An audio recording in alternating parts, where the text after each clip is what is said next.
Christians define hope, I mean, this is what the subject area is about, as that theological virtue that is defined as the desire and the search for a future good, difficult but not impossible to attain with God's help.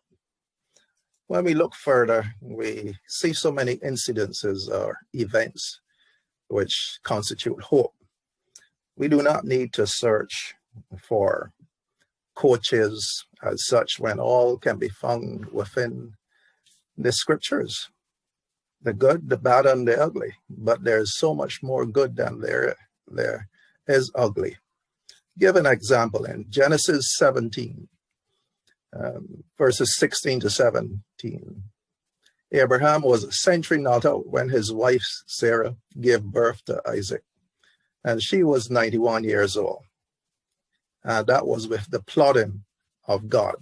Many blessings were to befall them afterwards. David went up against a beast of a man. He was unarmed, except with a slingshot. King Saul and the Israelites thought that Goliath was too big to fight, whereas David thought that he was too big to miss.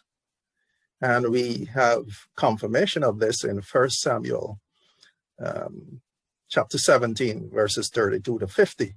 We also see this in the form of Moroni, a very faithful young man who had so much courage that he convinced a nation to move forward in hope and in faith and in victory. That can be found in the Book of Mormon.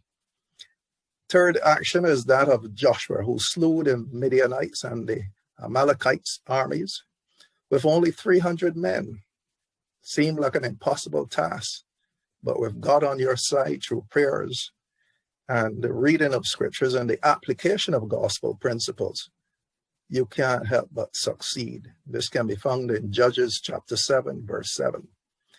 And then we look to Samson, who slew 1,000 men with the jawbone of an ass. What a way to die. Judges 15, verse 15. God was always in the midst.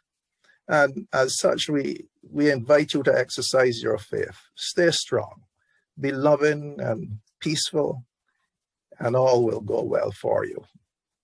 It will not always be easy, but it will be worth it in the end.